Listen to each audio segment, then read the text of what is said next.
رب العالمین ان اللہ و ملائکتہ یصلون علی النبی یا ایھا الذین آمنوا صلوا علیہ وسلموا تسلیما۔ تمام حضرات با آواز بلند آقا دو جہاں کی بارگاہ میں اس عقیدے کے ساتھ درود و سلام کا تحفہ پیش کریں کہ درود پڑھنے سے ثواب ملتا ہے اور سلام کرنے سے یقیناً جواب ملتا ہے۔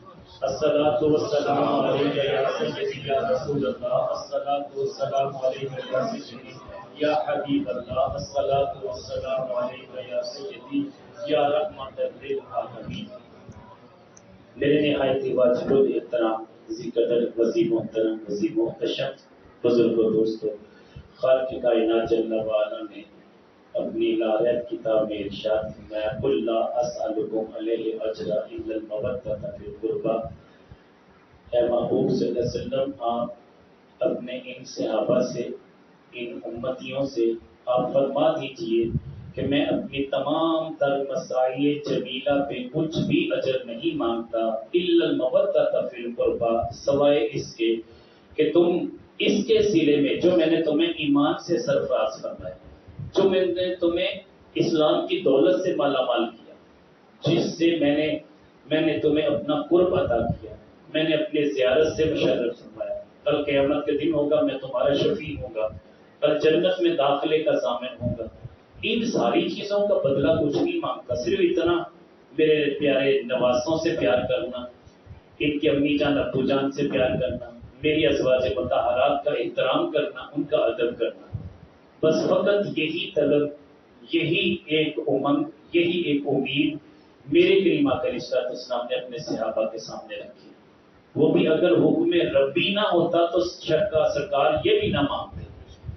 دل کے اندر اہل بیت کی محبت، اپنی عطرت کی محبت اس قدر جاگزین تھی، سرکار کس قدر پیار کرنے والے تھے، یہ تو پھر اہل بیت ہے۔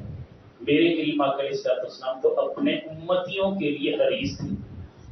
حریص ہم جس کو کہتے ہیں، بظاہر یہ جملہ بڑا پریشان کن ہے، کسی کو ہم کہتے ہیں نیگیٹو پہلو سے جب کسی کو یاد کرتے ہیں ہم کہتے ہیں یار بڑا حریص ہے، بڑا لالچی ہے، اس کی حرص ختم نہیں ہوتی۔ اب یہ جملہ نیگیٹو پہلو میں یوز ہو رہا ہے، مگر قرآن نے اسی جملے سے اپنے محبوب کی اس طلب کو اجاگر کرنے کی کوشش کی۔ علماء فرماتے ہیں کہ یہ جملہ لوگوں کے سمجھانے کے لیے کافی اور وافی تھا کہ سرکار اپنے امتیوں کی کتنی طلب رکھتے تھے، سرکار کتنی چاہت رکھتے تھے کہ یہ بھی دوزخ سے بچ جائے، یہ بھی دوزخ سے بچ جائے، یہ بھی دوزخ سے بچ جائے، کتنے حریص تھے۔ یہ حرص اگرچہ نیگیٹو پہلو میں یوز ہو رہا ہے، مگر اپنے محبوب کی شان میں اس جملے کا لے کے آنا حقیقت میں اللہ کے نبی کی محبت اپنی امت کے ساتھ یہ بتانا مقصود تھا۔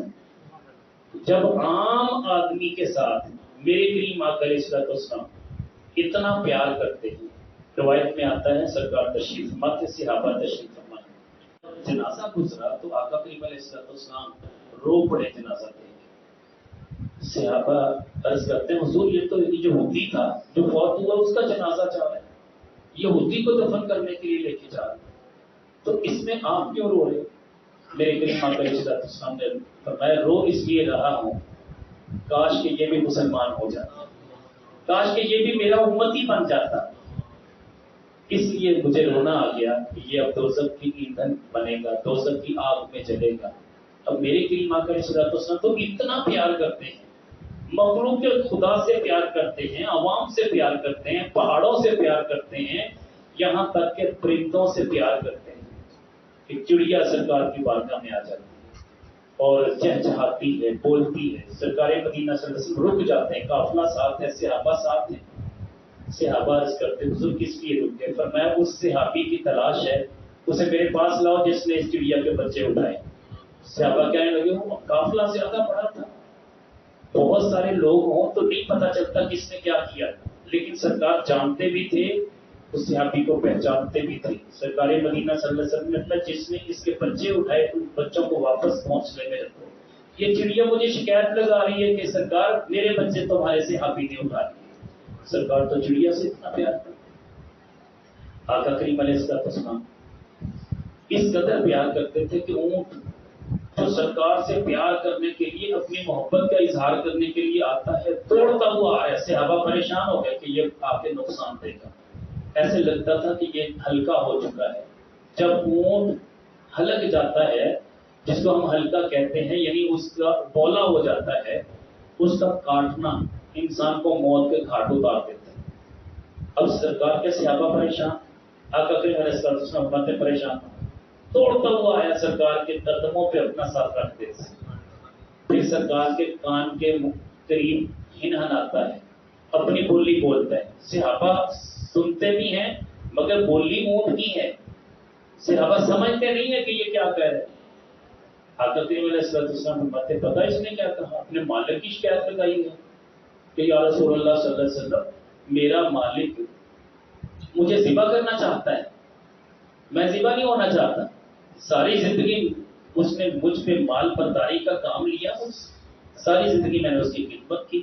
اب میں بوڑھا ہو گیا تو اب مجھے وہ اپنے بیٹے کی شادی پہ ذبح کرنا چاہتا ہے. حضور میں ذبح نہیں ہونا چاہتا. اونٹ بھی جانتا ہے کہ پناہ ملے گی تو در مصطفیٰ میں ملے گی. آقا کریم علیہ السلام فرماتے اس کے مالک کو بلا کے بلایا جاتا ہے. سرکار فرماتے ہیں کہ اپنا اونٹ بیچتے ہو؟ کہتا ہے یا رسول اللہ صلی اللہ علیہ وسلم، میں تو اسے ذبح کروں گا، اپنے بیٹے کا ولیمہ کرنا چاہے. فرمایا کوئی اور اونٹ لے کے ذبح کر دو، لیکن اس اونٹ کو ہاتھ نہ لگانا، اس نے میری بارگاہ میں شکایت کی ہے. روایت میں آتا ہے کہ صحابہ پیسے لے کے کھڑے ہو گئے، حضور اس کی قیمت میں ادا کروں گا، اس کی قیمت میں ادا کروں گا. وہ صحابی کہتا ہے حضور میں پیسے لوں گا ہی نہیں، آپ کا حکم سر آنکھوں پہ، میں اسے آزاد کرتا ہوں. آقا کریم علیہ السلام نے فرمایا کہ یہ اللہ کے راستے پہ آزاد کر دیا گیا ہے، اب اسے کوئی بھی ہاتھ نہیں لگائے گا، اس کے گلی میں رسی بھی نہیں ڈالے گا. جب تک وہ اونٹ زندہ رہا، جنگلوں میں پھرتا رہا، کھیتوں میں کھلیانوں میں پھرتا رہا. اگر کسی کے چارے میں بھی داخل ہو گیا تو وہ بندہ اپنی سعادت سمجھتا تھا کہ یہ وہ ہے جسے میرے نبی نے آزاد کیا. ایک اونٹ آ گیا، اس نے شکایت کی یا رسول اللہ صلی اللہ علیہ وسلم، میرا مالک مجھ پہ بہت زیادہ لاتا ہے اور کام زیادہ لیتا ہے اور چارہ کم ڈالتا ہے. میرے کریم آقا علیہ السلام بلا لیتے ہیں کہ بھئی ایسا کیوں کرتے ہیں؟ اگر ایسا کرو گے تو پھر میں محمد تم سے ناراض ہو جاؤں گا. وہ وعدہ کرتا ہے حضور آج کے بعد اس سے میں کام ہی نہیں لوں گا.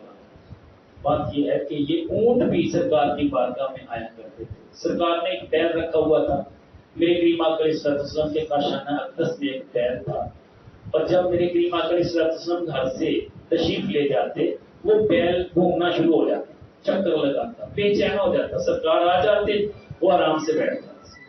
ایک پرندہ تھا میرے کریم آقا علیہ السلام کا، وہ سرکار سے اتنا مانوس تھا، اتنا مانوس تھا. بی بی عائشہ صدیقہ رضی اللہ تعالیٰ عنہ کہتی ہیں کہ جب سرکار تشریف لے جاتے وہ اڑتا، کبھی ادھر جاتا کبھی ادھر جاتا، بے چین ہو جاتا. جیسے ہی سرکار آتے آرام سے بیٹھ کے سرکار کو دیکھنے لگتے. حضور والا یہ بات ہے. جنید بغدادی علیہ رحمہ، آپ کے پاس ایک پرندہ تھا، آپ جب دسترخوان لگا دیتے، اب مریدوں کو اجازت نہیں ہے کہ کھانا کھائیں، بلکہ کہتے ہیں کہ پہلے میرے اس پرندے کو اجازت ہو، یہ جہاں سے چاہے کھا لے.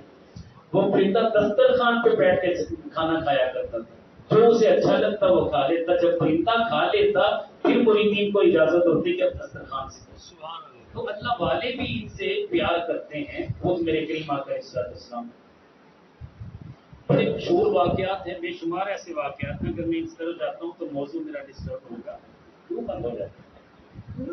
چلو، آقا کریم علیہ السلام اپنی اہل بیت سے کتنا پیار کرتے تھے. میں نے چند باتیں کوشش کی ہیں کہ جمعے کے دوران، خطبے کے دوران میں نے بیان کی ہیں. یہ موضوع اتنا طویل ہے، اتنا طویل ہے، یقین جانیے. میں پہلے علماء کو سنا کرتا تھا، بعض علماء کہتے ہیں کہ جی اس موضوع پہ تو پوری رات گزر جائے، باتیں ختم نہیں ہوتی. میں نے امام علی مقام کا، امام حسن کا، امام حسین کا اور اہل بیت کی تمام خانوادے کا میں نے بڑی تفصیل سے مطالعہ کیا. میں سمجھتا ہوں کہ اگر اسی موضوع پہ بندہ بیان کرتا رہے تو فضائل ختم نہیں ہوتے. بندے کی اپنی تو طاقت جواب دے سکتی ہے مگر ان کے فضائل ختم نہیں ہوتے. میرے کریم آقا علیہ السلام نے اتنی باتیں تھوڑے سے عرصے میں ان صحابہ کے بارے میں، اہل بیت کے بارے میں کر دی ہیں کہ لوگ حیران ہیں کہ اتنی باتیں اتنے تھوڑے عرصے میں کوئی بھی مفکر اور دانشور نہیں کر سکتا.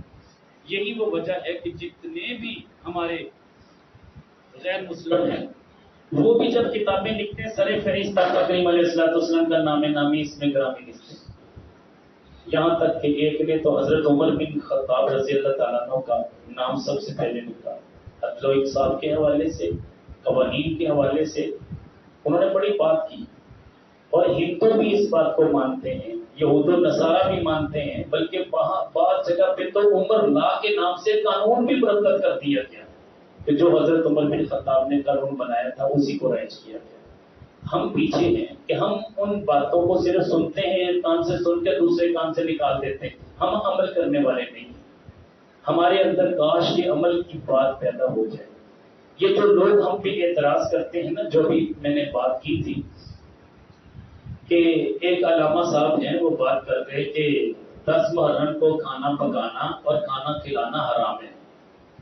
بڑی آرام سے انہوں نے کہہ دیا یہ حرام ہے، یہ بدعت ہے، یہ نئی بات ہے جی، دین میں پہلے نہیں تھی. بات یہ ہے کہ بدعت کی تعریف کیا ہے. پہلے تو اس بات کو سمجھ لیتا کہ بندے کے جھگڑے ختم کا اصل قرآن میں یا حدیث میں موجود نہ ہو اسے بدعت کہتے ہیں. اب ہم جو صدقہ خیرات کرتے ہیں کیا اس کی اصل قرآن و حدیث میں موجود ہے یا نہیں؟ لامحال آپ کہیں کہ قرآن میں بھی ہے کہ اللہ کے راستے پر خرچ کرو، مساکین کو کھلاؤ، محتاجوں کو کھلاؤ، حاجت مندوں کو کھلاؤ، کھانا کھلاؤ، کپڑے پہناؤ، مدد کرو، جائز. اب یہ نص قطعی سے ثابت ہو گیا. احادیث کو دیکھ لیں، امام علی مقام کے اپنے عمل کو دیکھ لیں. جو حسینی ہیں وہ وہی کام کریں گے جو امام علی مقام نے کیا. حسینی ہمیشہ وہی کام کرے گا جو امام علی مقام نے کیا. امام علی مقام، امام حسن، امام حسین، حضرت عبداللہ بن جعفر، جو جعفر بن علی یہ ان کے بیٹے تھے، حضرت عبداللہ بن جعفر. گویا کہ آپس میں یہ کزن ہوئے، اب قریبی رشتہ ہے. حضرت علی کے بھائی کے بیٹے ہیں، ادھر یہ حضرت علی کے بیٹے ہیں، وہ حضرت علی کے بھائی کے بیٹے، گویا کہ ان کے چچا کے بیٹے. اب آپس میں یہ تینوں حج کے لیے جا رہے ہیں. راستے میں سامان خرد و نوش ختم ہو گیا.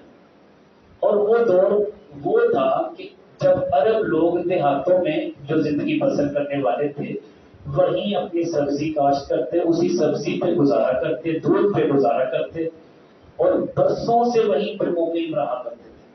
کہ وہ دور تھا. اور آنے والے مسافروں کی خدمت کرتے ہیں. ایک اماں جان کو دیکھا کہ اپنی کٹیا میں موجود ہیں تو یہ تینوں شہزادے چلے گئے. جا کے کہتے ہیں اماں جان پیاس لگی ہے، پانی پلائیں گے؟ اماں جان نے مشکیزہ اٹھایا، پانی پلایا. اور یہ لوگ چشموں کے پاس اپنی آبادکاری کیا کرتے تھے، جہاں چشمہ ہوتا وہیں پہ اپنا ڈیرا لگا دیتے تھے. اماں جان نے چشمے سے وہ پانی پیش کر دیا، پانی پیا.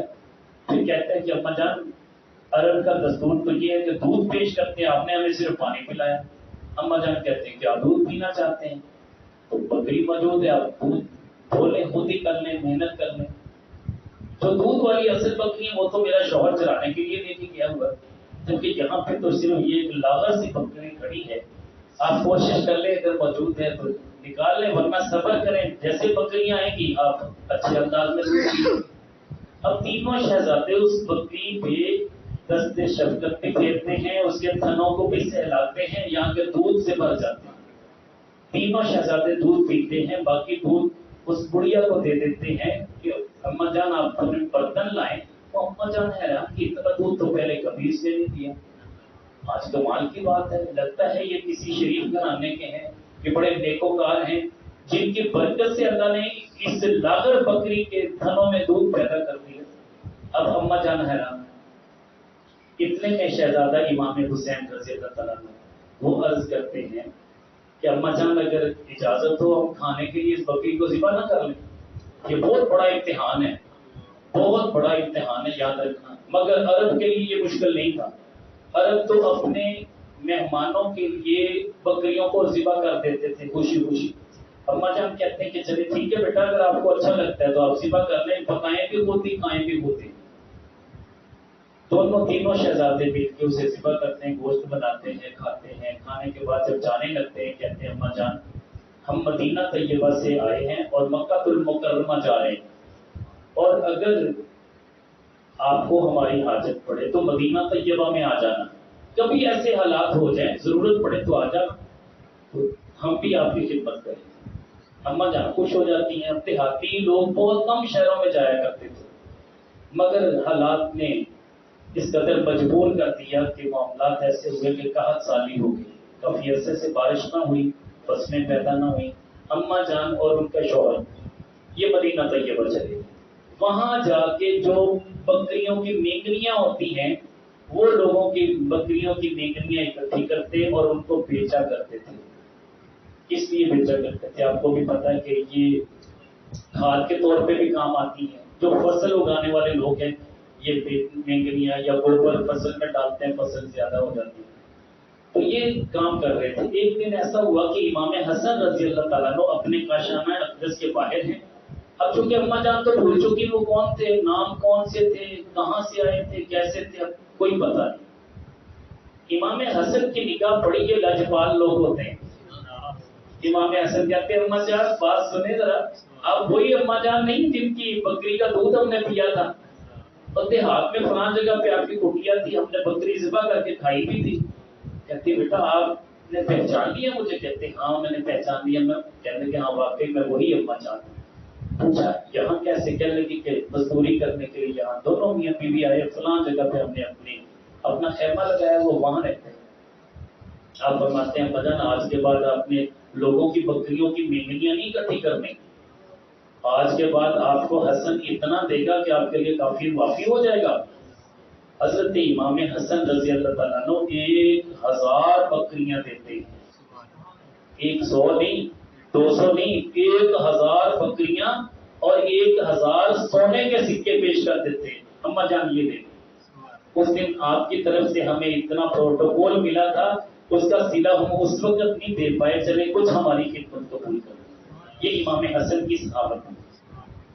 جب اماں جان جانے لگتی ہیں، کہتے ہیں کہ اماں جان آپ کو ایک بات بتاؤں؟ اماں کہتی کہ بیٹا بتاؤ۔ کہنے لگے کہ حسین کا گھر دیکھا ہوا ہے؟ کہنے لگے میں نے تو نہیں دیکھا۔ فرمایا وہ سامنے حسین کا گھر ہے، وہاں جائیں، ان کو بھی جا کے بتائیں کہ مجھے حسن نے اتنا دیا ہے، تو وہ بھی کچھ نہ کچھ ضرور دیں گے۔ اماں جان وہاں سے چلتی ہیں، جا کے ملتی ہیں۔ اب بکریوں کو وہیں کھڑا کر دیا اماں جان، ریوڑ پورے کا پورا وہاں کھڑا ہے۔ اب تو پتہ ہے کہ وہ بکریاں اتنی سلجھی ہوئی ہوتی تھی، جس کو جہاں کھڑا کرتے تھے وہیں رہتی تھی، مالک کی اجازت کے بغیر قدم بھی نہیں اٹھاتی تھی، اتنی سلجھی ہوتی تھی، سمجھدار ہوتی تھی۔ اب اماں جان امام حسن سے ہوتے ہوئے امام حسین کے پاس جاتے ہیں، سلام عرض کرتی ہیں، وہ بھی پہچان لیتے ہیں۔ اماں جان آپ ادھر کیسے؟ بتایا کہ ایسے ایسے۔ فرمایا کہ آپ کو پتہ کیسے چلا؟ کہنے لگے مجھے حسن نے بھیجا۔ کہنے لگے انہوں نے کچھ دیا بھی؟ کہنے لگے انہوں نے 1000 اشرفیاں دی اور 1000 بکریاں۔ فرمایا پھر حسین پیچھے رہنے والا نہیں ہے، 1000 اشرفیاں آپ کو دیتا ہوں، 1000 بکریاں دیتا ہوں۔ اب اماں جان کے پاس 2000 اشرفیاں ہو گئیں اور 2000 بکریاں ہو گئیں۔ اب اماں جان جانے لگی، امام علی مقام کہتے ہیں کہ حسن سے بھی تم لے کے آگے، حسین سے بھی، ہمارا ایک کزن بھی تو ہے نا عبداللہ بن جعفر، اس کا گھر دیکھا ہوا ہے؟ کہنے لگی نہیں۔ فرمایا اس کے پاس بھی جاؤ اور انہیں بتانا کہ حسن نے اتنی دی، حسین نے اتنی دی، وہ بڑا مالدار ہے، پیسے والا ہے۔ دیکھیے یہ وہ لوگ تھے جب کھانے کے لیے کچھ نہیں ہوا کرتا تھا، یہ وہ لوگ تھے کہ اگر روزہ رکھا ہے، مسکین آ گیا کھانا اٹھا کے دے دیا، فقیر آ گیا کھانا اٹھا کے دے دیا، محتاج آیا کھانا اٹھا کے دے دیا۔ آج ہم افطاری کے وقت اگر کوئی مسکین محتاج دروازے پہ آتا ہے، ہماری زبان سے ایک فکرہ نکلتا ہے، یہ روزہ رکھتے نہیں، ان کو یہی وقت نظر آتا ہے، ہم پتہ نہیں کیا کیا کہہ دیتے ہیں۔ وہ امتحان ہوتا ہے، وہ بندہ بھیجا اللہ نے ہوتا ہے، چاہے وہ پیشہ ور بھکاری کیوں نہ ہو، آپ کا امتحان ہے، آپ کو آزمایا جا رہا ہے۔ اگر آپ حسینی یا اصلی حسینی ہیں تو آپ کو چاہیے کہ اس وقت اس فقیر کو کبھی نہ لوٹائیں، خالی نہ بھیجیں، جو کچھ ہے اٹھا کے دے دیں۔ ایک بار یہ سنت بھی تو ادا کر کے دیکھیں نا، اس کے بعد سیدھا دیکھیں اس کا ملتا کیا ہے۔ اب کیا ہوا؟ فرماتے ہیں کہ ہمارے اس کزن کے پاس بھی جاؤ، وہ بھی بہت کچھ دے گا، مالدار ہے، پیسے والا ہے۔ اب اماں جان اس کے پاس جاتی ہیں، وہ پوچھتے کہ حسن کو بھی ملی, حسین کو بھی ملی؟ کہنے لگے ہاں انہوں نے اتنی خدمت کی. کہنے لگے اچھا تو وہ ہیں جو اتنے امتحانوں کے باوجود اتنا دے گئے, تو میرے پاس تو مال ہی بہت زیادہ ہے. اور وہ کیا کرتے, 2000 بکریاں 2000 اشرفیاں اماں جی کی خدمت میں پیش کر دیتے. اب یہی اماں جی جو صرف خیمہ لگا کے مینگنیاں اکٹھی کرنے کے لیے آئی تھی, اب 4000 بکریوں کی مالک ہیں, 4000 سونے کے سکوں کی مالک ہیں. مجھے بتائیے یہ کیسا گھرانہ تھا یار. میں کہتا ہوں کوئی ان کے ساتھ مل سکتا ہے؟ یاد کرنا حرام ہے. اس نے کس کی توہین کی ہے؟ اللہ کے نبی صلی اللہ علیہ وسلم سے بڑھ کے کوئی خرچ کرتا تھا؟ ایک صحابی آگے ابھی مسلمان نہیں ہوئے تھے, صحابی ہیں سرکار کے, لیکن اس وقت مسلمان نہیں ہوئے تھے.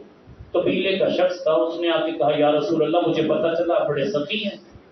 میں کہ ٹھیک پتا چلا, کیا چاہیے؟ کہنے لگے حضور مجھے بکریاں چاہیے. میرے کریم آقا علیہ السلام نے پوری وادی کے اندر جتنی بکریاں تھیں فرمایا یہ ساری لے جاؤ.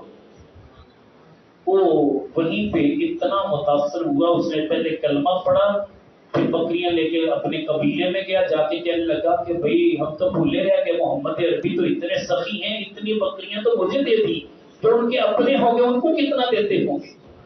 حضور والا سارے کا سارا قبیلہ مسلمان ہو گیا. اللہ کے راستے پہ پانی پلا دینا حدیث پاک ہے.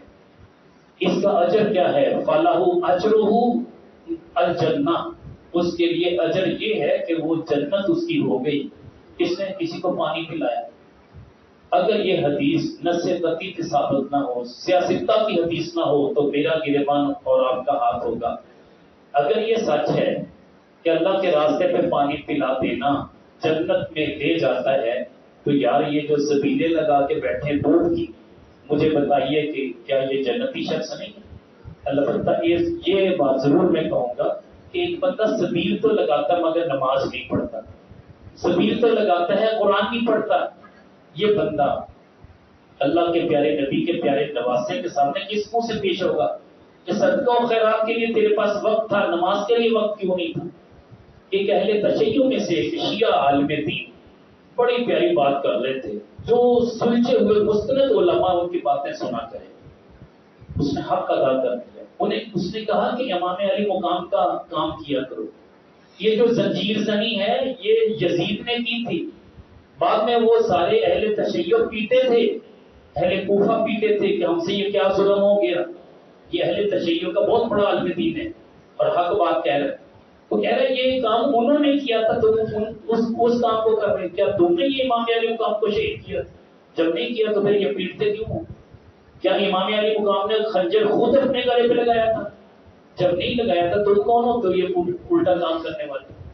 تو لہٰذا امام علی مقام نے تو ماتم نہیں کیا تھا, تم ماتم کرتے ہو. کیسے اہل شیعہ ہو؟ اس نے آنکھیں کھول دی شیعوں کی. الگ بات ہے کہ یہ جاہل قسم کے لوگ ہوتے ہیں جو اس طرح کے کام کرتے ہیں.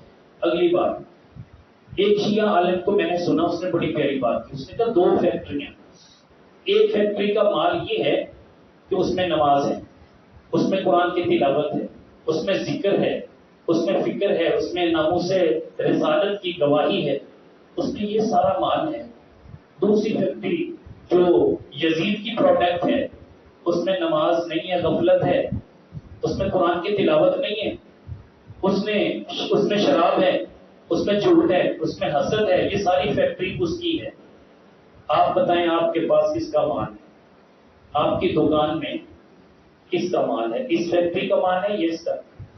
اگر آپ نمازی ہیں آپ حسینی, اگر آپ بے نمازی ہیں آپ یزیدی. یہ شیعہ عالم دین کہہ رہے ہیں.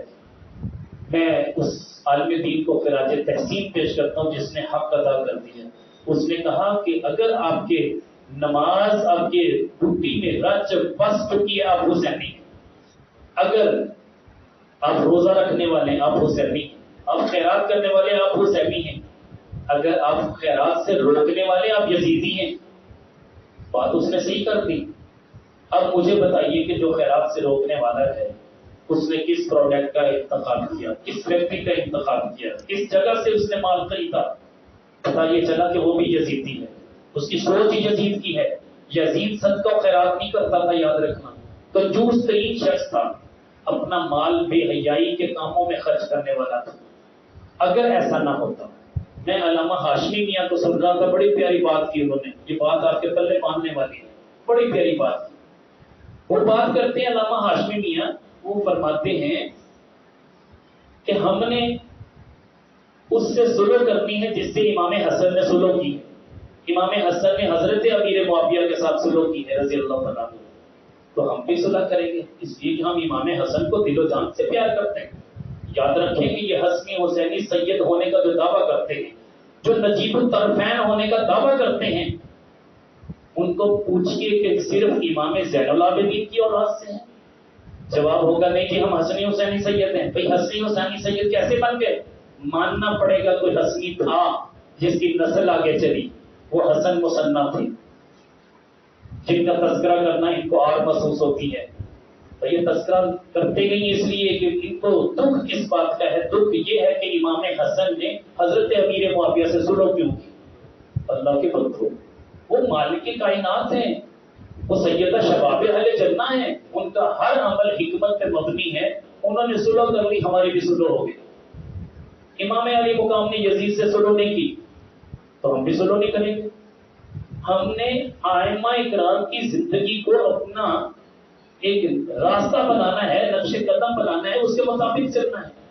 جو امام حسن نے کیا وہ بھی اچھا ہوا، ہم نے اس کے مطابق عمل کیا. الحمدللہ مجھے دمشق جانے کا موقع ملا تو حضرت امیر معاویہ رضی اللہ تعالیٰ عنہ کے مزار پر انوار پہ میں حاضر ہوا، اور وہاں حاضری دینے کے بعد سیدہ فضہ رضی اللہ تعالیٰ عنہ کے مزار پہ حاضری نصیب ہوئی. لیکن ماتم وہاں پہ بھی ہو رہا تھا، چند جوان ماتم کر رہے تھے. ٹھیک ہے، ان کی محبت کا ایک انداز ہے، وہ ماتم کر رہے تھے، لیکن اہل تشیع کے جید عالم دین کہتے ہیں یہ ماتم امام حسین نے نہیں کیا، یہ ماتم تو یزیدیوں نے کیا تھا جنہوں نے امام علی مقام کو شہید کیا تھا. نہیں، اگر کسی کو کوئی اس بات پہ اختلاف ہو، نیٹ اٹھائے، اپنے علماء کو سنیں. ہم جاہل قسم کے علماء کو سنتے ہیں، اختلافات ہمارے اندر اس لیے علماء ہوتے ہیں. اگر ہم پڑھے لکھے سلجھے ہوئے علماء کو سنیں گے تو یہ اختلاف نہیں رہے گا. اور حق بات کرنے والے علماء بہت کم ہوتے ہیں، یاد رکھنا. علماء حق بہت کم ہیں، علماء سو زیادہ ہیں. جھگڑے پیدا کرنے والے، امن و سلامتی کو تار کرنے والے علماء زیادہ ہیں، جن کو علماء سو کہتے ہیں. یہ اتنے اختلاف پیدا کرتے ہیں جو بندہ سوچ نہیں سکتا. ورنہ امام علی مقام، امام حمام، امام حسن، امام حسین، ان کے مقام و مرتبے کیا ہیں؟ میرے کریم آقا علیہ الصلوۃ والسلام نے بیان کر دی ہے. میرے کریم آقا علیہ الصلوۃ والسلام فرماتے ہیں سیدہ اے فاطمہ الزہرا سلام اللہ علیہا، تو ایک ترازو کی مانند ہے، تو ایک ترازو کی مانند ہے. حسن اور حسین اس ترازو کے پلڑے ہیں، اسی میں جانچا جائے گا کہ کون کیسا ہے. یہ ترازو ہے، یہ معیار ہے، یہ بتائے گا. اگر حسن سے پیار ہے تب بھی کامیاب، حسین سے پیار ہے تب بھی کامیاب. ترازو کیا ہے؟ امام علی مقام کی محبت ترازو ہے، امام حسن کی محبت ترازو ہے. جو بندہ اعتراض کرے کہ یار امام حسن کو نہیں چاہیے تھا کہ امیر معاویہ سے سلو کر لیتا، یہ نہیں چاہیے، یہ غلط کیا. خدا کا خوف کر، تجھے کیا اعتراض بھائی؟ یہ مالک کائنات ہے، آپ مانتے ہو کہ یہ مالک کائنات ہیں.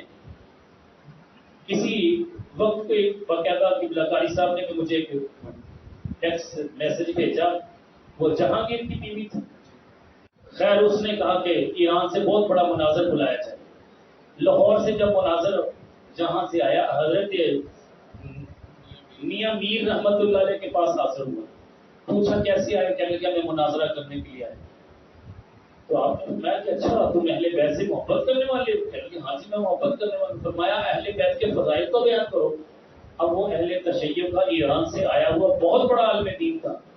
وہ کہتے ہیں فضائل علی اتنے ہیں بندہ سوچ نہیں سکتا. جہاں مولا علی شیر خدا کی مزار ہو، جہاں امام حسن کی مزار ہو، جہاں امام حسین کی مزار ہو، 40 قبریں بخش دی جاتی. بعض کہتے ہیں کہ 40 میل تک جتنے لوگ دفن ہوئے وہ سارے بخش دیے جائیں گے. تو آپ فرمانے لگے کہ یار یہ تو ان کی فضیلت ہے جو ان کے نانا ابو ہیں، وہ تو ان سے افضل ہے نا. کہنے کہ بالکل افضل. کہنے کہ پھر جو ان کے قرب میں لیٹے ہوئے ہیں وہ نہیں پوچھے جائیں گے. تو اپنے عقیدے کو ٹھیک کر لو. اب ابو بکر و عمر کو گالیاں دیتے ہو، حیا کرو. یہ کون ہے؟ ان کی بیٹیاں میرے نبی کے گھر میں ہیں، اور ازواج مطہرات بھی اہل بیت میں شامل ہیں. تو تم اکیلے ایک اہل بیت کا حصہ مانتے ہو، دوسرے کو مانتے نہیں ہو؟ وہ کیسا گھرانہ ہے جس میں اہل کے لیے بیوی کو نکال دیا جائے، بچوں کو رکھ لیا جائے؟ وہ کیسا گھرانہ ہے؟ گھرانہ کمپلیٹ تب ہوگا جب اہل بیت کے مکمل معاشرے کو آپ سنبھال لیں، ازواج بھی اس میں آ گئی، اہل بیت بھی آ گئی۔ تو یہ علماء نے ہمیں درس دیا ہے، سمجھنے کی بات ہے۔ پیار کتنا کرتے تھے، یقین جانیے میرے کریم آقا علیہ الصلوۃ والسلام دونوں نوازوں کے ساتھ اتنا پیار کرتے تھے۔ ایک بار ایسا ہوا کہ سیدہ موجود ہے، سیدہ فاطمہ الزہرا سلام اللہ علیہا، بس آخری بات ہے، اس کے بعد دعا کرتے ہیں۔ سیدہ موجود ہیں اور آقا کریم علیہ الصلوۃ والسلام نے جیسے یہ بچے چھوٹی عمر کے ہوتے ہیں، سرکار فرماتے ہیں حسن حسین کشتی کر کے دکھاؤ۔ اب دونوں شہزادوں کی کشتی ہونے لگی، سیدہ بھی موجود ہیں، سرکار بھی موجود ہیں، اور آقا کریم علیہ الصلوۃ والسلام فرماتے ہیں حسن تم حسین کو فلاں جگہ سے پکڑ لو، ادھر سے پکڑ لو، ادھر سے پکڑو۔ سرکار گائیڈ کر رہے، کوچنگ کر رہے، گائیڈ کر رہے، رہنمائی دے رہے کہ حسن حسین کو یہاں سے پکڑو اور گراؤ، حسین کو ادھر سے پکڑو گراؤ۔ سیدہ طیبہ طاہرہ فاطمہ الزہرا سلام اللہ علیہا عرض کرتی دستبردہ حضور آپ بڑے کو کہہ رہے چھوٹے کو پکڑے، آپ چھوٹے کو کیوں نہیں کہہ رہے؟ چھوٹے کا حق بنتا ہے کہ چھوٹا اتنے دوڑ پیچ نہیں جانتا، آپ اسے سمجھائیں۔ میں سیدہ میں تمہیں کیا بتاؤں، جبریل حسین کو بتا رہے ہیں میں حسن کو بتا رہا ہوں۔ جبریل امی علیہ السلام حسین کو بتاتے جا رہے ہیں یہاں سے پکڑو، ایسے گراؤ، ایسے گراؤ۔ تو میں جب اپنی آنکھوں سے دیکھ رہا ہوں کہ جبریل ان کو دوڑ پیچ بتا رہے ہیں تو میں حسن کو کیوں نہ بتاؤں؟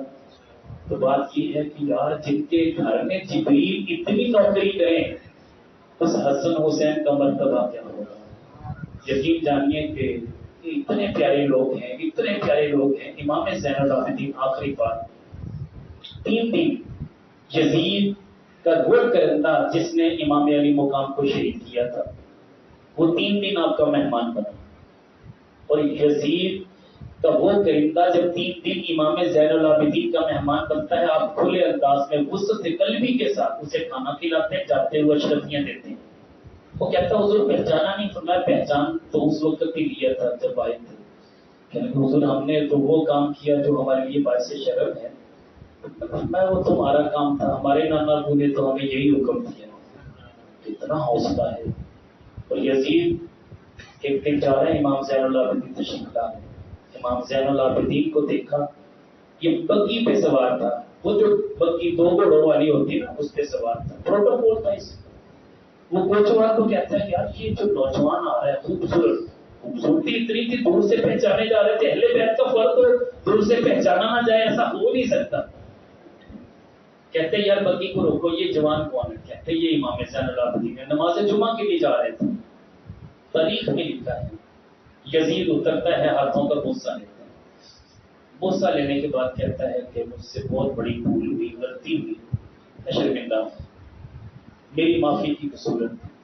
یہ وہ گھرانہ ہے جو سب کو معاف کرنے والا ہے، مت جہاں تک ہماری بات ہے ہم نے تو تجھے معاف کر دیا۔ اب جو رب کے حقوق ہیں وہ اللہ جانے اور آپ جانے۔ کہتے اس کے لیے بھی کچھ بتاؤ۔ میں نماز تہجد کے وقت اٹھاتا ہوں، 2 نفل توبہ کے پڑھا کر یقیناً میرا رب تجھے بخش دے۔ کون کہہ رہے ہیں؟ امام زین العابدین رضی اللہ تعالیٰ عنہ کہہ رہے ہیں، تاریخ میں لکھا ہے۔ یزید نے کوچوان کو کہا کہ آج کے بعد تو مجھے نماز تہجد کے بعد اٹھایا کرے گا۔ کوچوان نے کہا ٹھیک ہے میں ضرور اٹھایا کروں گا۔ اب تاریخ میں لکھا ہے اس کوچوان کا بیان ہے کہ میں نے جب بھی یزید کو اٹھایا اتنا بے حس ہوتا تھا، اسے ہوش ہی نہیں ہوتی تھی، اٹھنا نصیب ہی نہیں ہوا۔ پتا یہ کہ میرے رب نے ایک بار تو اسے جہنم میں ڈالنا ہے، پکی بات۔ میرے بابا جی کہا کرتے تھے بیٹا امام حسین اتنے کھلے حوصلے والے ہیں کہ جب یزید کو جہنم میں ڈال دیا جائے گا امام حسین تشریف لے کے جائے جا کے نکال کے لائے گا۔ اس وقت یزید کے سچی بات ہے اس کی شرم اور اس کی شرمندگی کا عالم کیا ہوگا جب نواسہ رسول نکالنے کے لیے آئے گے۔ اس میں کوئی شک نہیں کہ جہنمیوں کو نکالنا میرے نبی نے ہے اور ایک ایک کو نکال کے جہنم سے جنت میں داخل کریں گے، لیکن یزید کے لیے خصوصی طور پہ امام حسین چاہیں گے۔ مجھے بتائیے حوصلہ ہے اتنا حوصلہ، اتنی ہمت اور اتنی جرت۔ آج تو ہم کہہ دیتے ہیں کہ بھائی میرے جنازے میں کوئی نہ لگے، عجیب عجیب باتیں ہم کر دیتے ہیں، سچی بات ہے۔ مگر یہ وہ گھرانہ ہے جو اتنا مخلوق کے خدا سے پیار کرنے والا ہے کہ امام حسن رضی اللہ تعالیٰ اب تشریف لا رہے مسجد سے باہر نکلے، ایک بندے نے گالیاں دینا شروع کر دی، اور گالی بھی کس کو دے رہا تھا؟ مولا علی شیر خدا کو۔ مجھے بتائیے ہمارے باپ کو یا ہماری ماں کو کوئی گالی دے برداشت نہیں کریں گے؟ ہم کہیں کہ مجھے گالیاں دے لے، میرے باپ کو گالی دی تو میں تیری زبان کھینچ لوں گا، ایسے ہی نا؟ مگر یہاں پہ حوصلہ دیکھیے، ہمت دیکھیے، امام علی مقام امام حسن خاموشی کے ساتھ آتے ہیں، چاہتے تو کیا نہیں کر سکتے تھے، لیکن اس نے بھی حقیقت ہے بہت بڑا امتحان لیا۔ مسجد سے لے کے آپ کے کاشانہ اقدس تک آتے وہ گالیاں دیتا رہا، مگر یہاں قریب آ گیا، پھر میں ٹھہرو اور گالیاں دینی دے لو، میرا گھر آ چکا ہے، ابھی ٹھہرو میں تمہیں کچھ نہ کچھ تو دوں، تو نے مجھے گالیاں دی ہیں میں بھی تو کچھ دوں نا۔ کہ حضور آپ کیا دیں گے؟ میں اپنی حیثیت کے مطابق کچھ دوں گا۔ اب اندر سے کھجوروں کا ٹوکرا لے کے آتا، مرتے کہ تو نے اتنی گالیاں دی ہیں، کچھ مجھ سے بھی تو لے کے جاؤ۔ ہم اس گھرانے کے فرد ہیں کہ جو کبھی اپنے در پہ آنے والوں کو خالی نہیں لوٹاتے۔ تو اتنا شرمندہ ہوا تو فوراً قدموں میں پڑ گیا، اس نے کہا کہ حضور واقعی میں نے کسی کے کہنے پہ ایسا کیا تھا، حضور آج کے بعد میں کبھی ایسا نہیں کروں گا، مجھے معافی دے کے دیجیے۔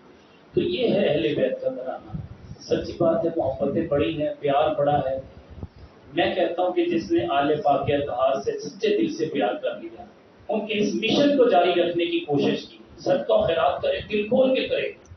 کوئی مائی کا لال حرام کہنے والا نہیں ہے، جو کہتا ہے وہ خود حرامی ہے، جو کہتا ہے کہ یہ بدعت ہے تو میں کہتا ہوں اس کا اپنا وجود بدعت ہے۔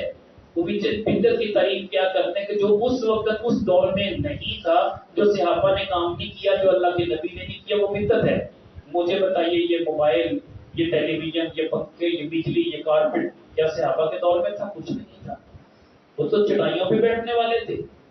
الگ بات ہے کہ یہ ساری چیزیں ہمارے لیے ان کے صدقے میں روا ہوئی، تو ہم ان چیزوں سے ہم کبھی آپس میں نہ جھگڑیں اور یہ اس طرح کے فتوے نہ گاڑیں کہ یعنی جو خیرات کرتا ہے وہ حرام کا کام کرتا ہے۔ جاہلوں کی بات ہے، اللہ کے راستے پہ خیرات کرنا باعث اجر ہے، کریں۔ امام علی مقام کے اصالے ثواب کی نیت کرنے میں کیا حرج ہے؟ ایسے جاہل ہیں، اپنے تخت جگر کے لیے تو سالگرہ بھی مناتے ہیں، یہ کہاں سے آگے کس نبی کی سنت ہے؟ یہ انڈیا میں رواج پایا تھا، سالگرہ وہاں سے آئی، تو آج ہر گھر میں سالگرہ ہو رہی ہے، اس پہ کوئی فتویٰ نہیں ہے۔ یہ کیک بھی لے کے آتے ہیں اور ایک سالگرہ پہ لاکھوں روپے خرچ کر دیتے ہیں جب کسی ہوٹل میں کرتے ہیں، وہاں پہ ان کو کبھی یہ برا محسوس نہیں ہوتا میرا کرنا۔ کس سے آپ کی سنت ہے کیک کاٹنا؟ جب حرام کہنے پہ آتے ہیں تو اللہ کے نبی کے پیارے نواسوں کے نام پہ جو خیرات کی جاتی ہے اس کو حرام کہہ دیں؟ یہ حلال اور حرام کی مشین انہوں نے اپنے پاس رکھی ہوئی ہے، یہ جاہل لوگ ہیں۔ میں تو کہتا ہوں کہ کسی بھی مسلک سے تعلق رکھنے والا ہو، وہ اہل حدیث ہو، اہل تشیع ہو، دیوبند ہو، سنی ہو، بریلوی ہو، قطع نظر اس سے کہ اس کا مسلک کیا ہے، میں کہتا ہوں جو بھی امام علی مقام کی محبت میں کچھ خرچ کرتا ہے قیامت کے دن اتنا صلہ پائے گا، اتنا اجر پائے گا جو اس کے گمان میں بھی نہیں ہوگا۔ اس محبت میں خرچ کیا آپ نے، اس محبت میں قرآن کی تلاوت کرے، اس محبت میں قرآن کی اشاعت کرے، آپ پھیلائیں اس پیغام کو کہ امام علی مقام نے تو نیزے کی نوک پہ قرآن پڑھا تھا، آپ کتنا پڑھتے ہیں؟ پوچھیں اپنے بچوں سے، بہن بھائیوں سے پوچھیں، رشتہ داروں سے پوچھیں، اس قرآن کو بھی عام کرنے کا اہتمام کریں، ایسی مجلس سے قائم کریں جہاں قرآن پڑھا جائے، جہاں ذکر ہو، جہاں اللہ کے نبی صلی اللہ علیہ وسلم کے نام پہ خیرات کی جائے، جہاں ان کے نواسوں کے نام پہ خیرات کی جائے۔ ہم نے یہ کام کرنے ہیں، ورنہ جو ذکر سے روکتا ہے، خیرات سے روکتا ہے، اس سے بڑھ کر ظالم کوئی نہیں ہے۔ وَمَنْ أَظْلَمُ مِمَّنْ مَنَعَ مَسَاجِدَ اللَّهِ أَنْ يُذْكَرَ فِيهَا اسْمُهُ وَسَعَى فِي خَرَابِهَا۔ تو اس سے بڑھ کے ظالم کون ہو سکتا ہے جو اللہ کی مسجدوں سے بندے کو ذکر سے روکے؟ یہاں علماء فرماتے ہیں مسجدوں سے مراد صرف مسجد نہیں ہے، ہر وہ جگہ جہاں سجدہ کیا جاتا ہے، وہ بے شک گھر ہے، جہاں بھی آپ اللہ کا ذکر کریں اور جہاں بھی صدقہ و خیرات کریں، جو آپ کو روکے گا اس سے بڑھ کے ظالم کوئی نہیں ہوگا۔ تو لہٰذا ہم نے کسی کی بات پہ نہیں جانا، ہم نے اپنے اکابرین کو دیکھنا۔ اگر ایک بابے نے یہ کہہ بھی دیا کہ یہ حرام ہے، مجھے بتائیے کہ اس بابے کی باقی باتیں بھی آپ مان لیں؟ اس بابے کی باقی باتیں یہ ہیں، وہ کہتا ہے اللہ کے ولیوں کے پاس جانا حرام، اس کا کہنا یہ ہے کہ تیجا، سادہ، 40واں سب حرام، اصال ثواب کی محفلیں حرام، 11ویں شب کا ختم حرام، عرس کرنا حرام، یا رسول اللہ کہنا حرام. مجھے بتائیں کیا چھوڑیں گے آپ؟ پھر آپ یا تو اس کے عقیدے کو اپنا کے ادھر چلے جائیں، یا پھر اس کو اس کے حال پہ چھوڑیں، آپ اپنا کام کرتے رہیں، کسی ارے گہرے کی باتوں پہ نہ جائیں. اللہ کے راستے پہ بھرپور انداز میں خرچ کریں تاکہ ان کے دل دکھتے رہیں دکھتے رہیں دکھتے رہیں. ان کے پاس اور ہے کیا جب یہ امام علی مقام کی بارگاہ میں کچھ پیش نہیں کر سکتے؟ یہ انہی کی نسل سے لوگ ہیں. یاد رکھیں امام حسن نے جوڑا پہنا ہوا تھا، منافق تھا، بدبخت تھا، بار بار حضور کو ہاتھ لگا کے کہتا حضور بڑا قیمتی ہے، کہاں سے لیا؟ آپ خاموش ہو گئے. پھر کہنے لگا حضور یہ بڑا قیمتی لباس ہے، کس نے دیا آپ کو؟ میں کہتا اللہ تعالیٰ نے سبب بنایا. اس کا ذہن تھا کہ ان کو دینے والا کون ہے، حالانکہ یہ تو وہ ہستیاں جن کے جوڑے جنت سے آیا کرتے تھے. وہ بدبخت بار بار کہتا ہے یہ بڑا خوبصورت جوڑا ہے، بار بار ہاتھ لگا کے پکڑتا ہے. اب جلال میں آ گئے امام حسن، جلال میں آئے، فرمایا یہ جو تو نے لباس پہنا ہو یہ جہنمیوں کا لباس ہے، یہ میں نے جو پہنا ہو یہ جنتیوں کا لباس ہے. میں سیدہ شباب اہل جنہ ہوں، تجھے عقل نہیں ہے کہ تو کیا کہہ رہا ہے؟ تو حسد میں مارا جا رہا ہے، تجھے دینے کی توفیق نہیں، جو دیتے ہیں ان پہ تو اعتراض کرتا ہے. تو یہ چیزیں شروع سے چلی آئی ہیں. اللہ تعالیٰ ہمیں سمجھنے کی توفیق دے. دعا کرتے ہیں اللہ